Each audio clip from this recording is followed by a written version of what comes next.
Muy bien, vamos a ver en un par de diapositivas un poco el contralor de las obligaciones tributarias, ¿verdad? Cómo se hacen y aprovechamos para avanzar luego sobre un ejemplo de un procedimiento de inspección y nos va a permitir abordar un tema que en realidad es el punto 4, que es la cuantificación sobre base cierta o presunta. Muy bien, si nosotros seguimos el esquema genérico, ¿verdad? De orden metodológico, hubo una obligación material o sustantiva que se verificó, nace la obligación de pago, esta se cumple o no por parte del contribuyente y lo que vemos ahora son las facultades que tienen tanto la FIP como la ARBA. Abordamos todos estos temas de manera general, más allá de particularidades puntuales que no abordaremos, ¿verdad? Pero a los efectos de cómo trabajan los organismos tributarios, básicamente lo que hacen previamente, constantemente, diariamente, les diría yo, es ejercer sus facultades de investigación y esto lleva adelante, ¿verdad?, estudiar lo que se llaman sectores económicos, cadenas de valor. Obviamente que lo que quieren estos organismos es detectar nichos de evasión y bueno, y obviamente que luego las decisiones tendrán que ver con la disponibilidad, los recursos humanos, técnicos disponibles. Imagínense lo que es para la FIP llevar adelante acciones en todo el territorio nacional y para la ARBA dentro de la provincia de Buenos Aires, ¿verdad? Ahora bien, en este contexto, si miramos en el segmento superior de estas, como resultado de estas tareas que genéricamente llamamos de investigación, en algunos casos es sencillo hacer una verificación del cumplimiento de la obligación. Si ustedes ven ejemplos a nivel nacional, como puede ser el pago mensual de la cuota del monotributo, o en la provincia de Buenos Aires el pago del impuesto inmobiliario automotor, se imaginan que eso queda registrado en una base de datos si el contribuyente ha pagado o no, para lo cual exigirle el cumplimiento en los casos que no haya cumplido se puede hacer sencillamente mediante una intimación. Se verifica que el pago no ha ingresado y se puede remitir una intimación directamente porque en todo caso, en los ejemplos mencionados, la cuantía ya está establecida. Y obviamente que estas intimaciones se podrán hacer vía remota o vía presencial. Esto de la vía remota, siempre chicos, relaciónenlo para entenderlo con mayor claridad con las posibilidades que le da hoy a FIP y a ARBA la existencia del domicilio fiscal electrónico. Ahora bien, puede ser que a raíz de las tareas de investigación vea que el contribuyente ha cumplido con la obligación tributaria. Es el caso típico del ejemplo que mencionamos antes de las declaraciones juradas, es decir, el contribuyente a lo mejor cuantificó su obligación, pero esta resulta en principio inconsistente para los registros y otros parámetros informativos con los cuales cuenta el organismo tributario. Y a partir de ahí se puede disparar otro tipo de acciones, ¿verdad? Que puede ser una fiscalización, que puede ser de tipo masivo para controlar determinadas actividades o determinados sectores, o si ustedes quieren, hasta pueden ser no solamente sectoriales, sino también territoriales, definidas de manera previa. Imagínense los operativos de contralor que se realizan en verano en los sectores de la costa de la provincia de Buenos Aires, lo hace tanto la FIP como ARBA, ¿verdad? En las localidades que reciben afluencia turística, o bien entrar ya en procedimientos individualizados, es decir, ya puntualmente iniciarle una acción a un contribuyente predeterminado, que es lo que veremos en la diapositiva siguiente, que es todavía la más común, la más puntual, si bien ahora, vuelvo a reiterarles, este tipo de fiscalizaciones ya pueden desarrollarse, ¿verdad? A través de la vía remota, a través de diferentes normativas, sobre todo esto en la provincia de Buenos Aires y toda su comunicación, el ida y vuelta con el contribuyente ya remoto, o bien de manera presencial. Pero la idea es que ustedes conozcan que en definitiva no es que los fiscos andan a tontas y a locas, digo, verificando, fiscalizando, visitando contribuyentes, sino que todas las decisiones que se tomen en el contexto o en el marco de los recursos humanos disponibles se hace con un previo estudio de campo e investigación económica sobre el sector a controlar.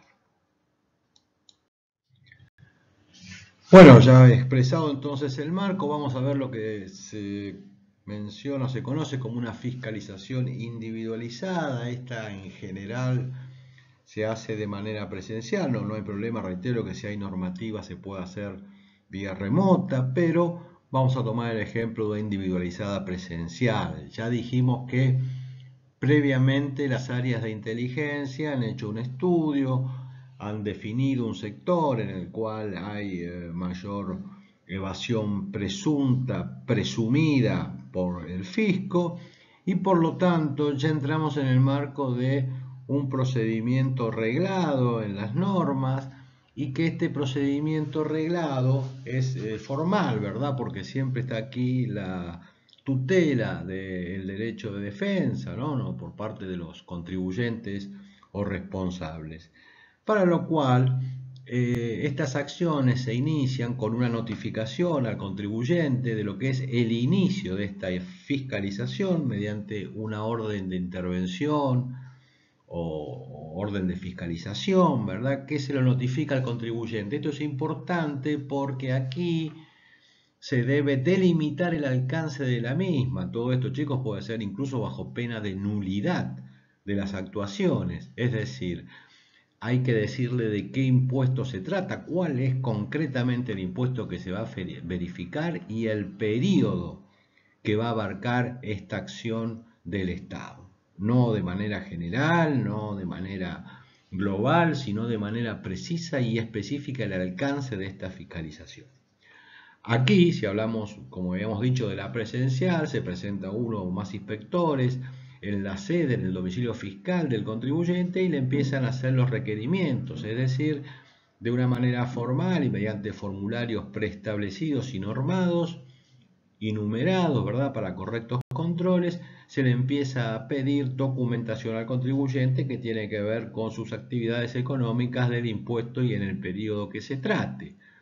Obviamente que el contribuyente tiene el deber formal de atender la inspección y bueno, y de entregarle la documentación, pero bueno, también es cierto que se puede negar o entregarla parcialmente. Bueno, en este punto, todo lo que el contribuyente acompaña en las actuaciones será objeto detallado en lo que se llama un acta de comprobación. Es decir, como ustedes ven, chicos, con un detalle importante de formalidad en estos procedimientos. Ya reitero, están en normas reglamentarias todo este procedimiento. Está claro, chicos, o por lo menos pretendemos que así sea, que obviamente puede estar la tendencia que el contribuyente esconda determinada información o que no la registre, ¿verdad? Entonces, es bastante común que los fiscos, cuando ya el contribuyente está en una fiscalización individualizada, circularice a terceros, es decir, le pida información del contribuyente fiscalizado a otros sujetos que obviamente lo proveen de bienes o servicios. Luego, y como ya fuera detallado, se trata de actividades relacionadas o realizadas, por profesionales, sobre todo aquí es muy importante la tarea de los profesionales en ciencias económicas. Ellos cuentan con los conocimientos técnicos para realizar todas las tareas de auditoría para cuantificar la obligación, que de esto se trata. Podemos estar aquí en presencia de un contribuyente que o no presentó la declaración jurada, o bien que si la presentó, la misma resulte inconsistente en cuanto a los montos determinados por el deudor a ojos vistas de el fisco, que lo que hace precisamente acá es constatar si estas inconsistencias se verifican o no. Y al momento de cuantificar, el fisco tiene dos sistemas a los cuales puede echar mano, que son los sistemas de base cierta o base presunta. El sistema sobre base cierta significa que la cuantificación se va a realizar en base precisamente a los elementos o documentos que el contribuyente le suministre a la administración tributaria. Pero ustedes imaginarán, chicos, que si esto fuera así de fácil, un contribuyente, solo un ejemplo, que registrara el 50% de sus facturas, que emitiera facturas por el 50% de sus ventas y que además registrara ese 50%, se imaginan que sería fácil burlar el correcto cumplimiento de las obligaciones tributarias. Por lo tanto, si bien es el método, digamos, básico, el de base cierta, lo cierto es que además el fisco cuenta con todos los elementos para poder cuantificar en base a presunciones. Es decir, en base a indicios, económicos o determinadas actividades o parámetros que realiza el contribuyente y que le van a permitir cuantificar la deuda no solamente en base cierta, es decir, cuando el contribuyente si lo acercó toda la documentación, el fisco la podrá impugnar y recurrir a otros medios, a presunciones, para cuantificar la deuda. Estas presunciones, chicos, acá les recomendamos el trabajo del doctor Gorosito, ¿verdad?, que hemos acompañado, pero digo, son indicios, hay de tipo legal, hay algunos que admiten prueba en contrario, otra que no. En estos procedimientos obviamente existe la posibilidad de interactuar con el contribuyente. Las presunciones son hechos ciertos, esto lo diferenciamos de las ficciones, en los cuales ya la ley establece una precisa consecuencia de un hecho dado. Como ejemplo tenemos las imágenes satelitales con la cual cuentan los fiscos, donde ven la producción que había en un determinado campo, por ejemplo, y que se imputa un determinado ejercicio, es decir, como si se hubiese vendido en un determinado año. Pero digo, y sin perjuicio de remitirnos a los libros de texto que prevén todo este tipo de cuestiones, hay una serie de presunciones, algunas que son generales y otras que son específicas, ¿verdad? Algunas que son relativas, otras que son absolutas, pero digo, para que ustedes entiendan conceptualmente de qué se tratan las presunciones, estos indicios que deben ser ciertos y que van a permitir cuantificar una obligación tributaria de un contribuyente, deben ser ciertos, precisos, concordantes, tener relación con la actividad. Así, a modo de ejemplo, podemos decir que una presunción es la cantidad de empleados que tiene un contribuyente. Es decir, en el ejemplo, una actividad comercial tiene 3, 5, 10 empleados. Bueno, eso hace que si paga los sueldos tendrá que tener un cierto nivel de ingresos. Puede ser también una presunción en nivel de vida, los gastos de tarjetas de crédito, los montos acreditados en su cuenta bancaria. Es decir, toda una serie de indicios que le permiten al fisco cuantificar, en defecto porque a lo mejor el contribuyente no cumplió con la obligación de presentar la declaración jurada, pero también le va a permitir, en el caso que la haya presentado, le va a permitir cuantificar esas obligaciones en debida forma, porque reitero, puede pasar que haya cuantificado el deudor, pero que lo haya hecho en defecto. Ojo que esto no significa que necesariamente se haga en defecto, por si ustedes quieren, con una finalidad de evasión fiscal, de pagar de menos. Muchas veces las diferencias, chicos, responden a interpretaciones técnicas del tributo, del impuesto que se trate, donde, como ustedes saben, esto no es una ciencia exacta, por lo tanto puede haber un método o una interpretación, si ustedes quieren, que hace el contribuyente y otra que hace el Estado a través del organismo o la autoridad de aplicación. Esto ya veremos después cómo se zanja.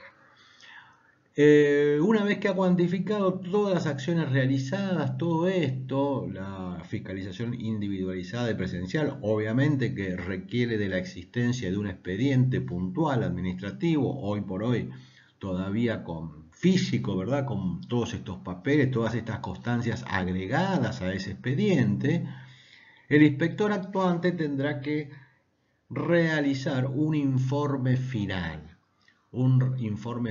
es decir, un detalle de todo lo que ha colectado, de todo lo que ha recibido, incluso de la información de los terceros, de cuál ha sido el método que ha llevado adelante para cuantificar, y es una especie de resumen donde obviamente luego va a dar lugar en base a los análisis y como resultado, como consecuencia de toda la tarea realizada, va a dar lugar a una liquidación de diferencias, es decir, una concreta cuantificación de la pretensión fiscal que ya va a ser notificada al contribuyente o responsable. Pero ojo chicos, porque estamos hablando de una mera liquidación de diferencias a nivel nacional.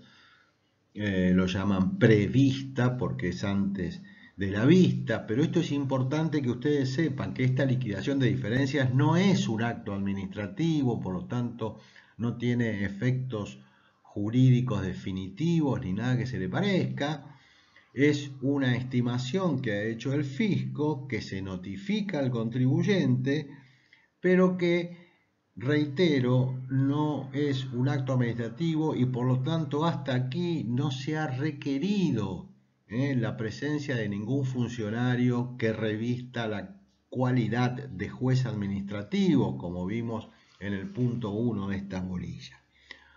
Estas tareas, vamos a ver que resultan preparatorias para lo que luego se denomina el procedimiento de determinación de oficio, donde ahí sí nos encontraremos con un procedimiento administrativo reglado y que conlleva el dictado de actos administrativos. Por lo tanto, en la etapa posterior vamos a ver que se requiere la presencia de un juez administrativo, pero en toda esta etapa preparatoria o previa de la verificación, de la fiscalización del cumplimiento de las obligaciones tributarias, no generan hechos que exijan la rúbrica por parte de un juez administrativo, porque fíjense que no hay actos administrativos estricto sensu.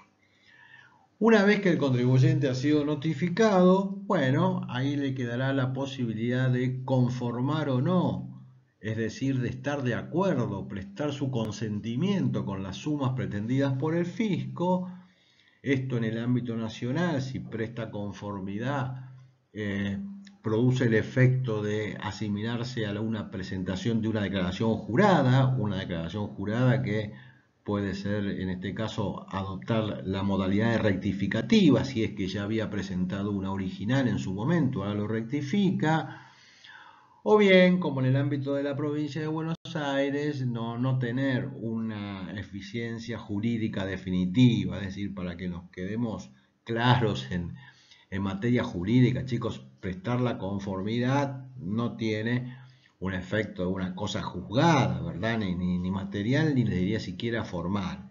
En el ámbito nacional, sí haber prestado conformidad, reitero, tiene el efecto de asimilarse a una declaración jurada o a un acto emanado de la administración, pero no significa que sea inmutable. En el ámbito provincial, esta conformidad legalmente no se le otorga ningún tipo de trascendencia jurídica de inmutabilidad. Esto se los digo, se los explico, porque puede ocurrir que el contribuyente preste conformidad y que sin embargo con posterioridad esas diferencias sean obviamente modificadas. Ya veremos que hay posibilidades más o menos amplias según el régimen, pero quiero decirles que no es inmutable esto, porque si no también podría dar lugar a maniobras especulativas o incluso dolosas, ¿verdad?, entre los actuantes. Y cuando hablo de los actuantes me estoy refiriendo a tanto a los representantes del Estado como al contribuyente, para hacer una maniobra, incluso, reitero, dolosa, ¿verdad? Pero bueno, simplemente también mencionar que estos organismos cuentan con sectores de Contralor y Auditoría Interna, es decir, que este procedimiento que acabamos de describir también es controlado por otras áreas de la administración para ver si se llevaron adelante correctamente todos los procedimientos, todas las tareas de auditoría, si se ha cuantificado correctamente, para lo cual reitero que el efecto de esa conformidad tendrá que ver con estos incluso sucesivos contralores internos. Obviamente que la conformidad por parte del obligado, del contribuyente, podrá ser total o parcial. Podrá estar de acuerdo con una parte de lo que el fisco reclama y no con otra, pero en ese punto tampoco hay inconvenientes. Entonces, reiterando, todo este procedimiento, chicos, un procedimiento previo al que se denomina técnicamente procedimiento de determinación de oficios, un procedimiento necesario, obviamente, para cuantificar las obligaciones, en los casos que el contribuyente no ha presentado declaración jurada o que, habiéndolo hecho, la misma resulta inconsistente para el fisco, por lo cual tendrá que llevar adelante todas estas tareas previas para llegar a la cuantificación de las obligaciones tributarias desde la visión del fisco del Estado. Luego veremos qué pasa, o sea, de qué manera se puede defender el contribuyente de la misma, argumentar, defenderse, probar, pero todo esto es lo previo, reitero, a la presencia del contradictorio que se va a dar y se va a sustanciar en un procedimiento administrativo reglado que, reitero, se llama procedimiento de determinación de oficio y que veremos un poquito más adelante. Gracias.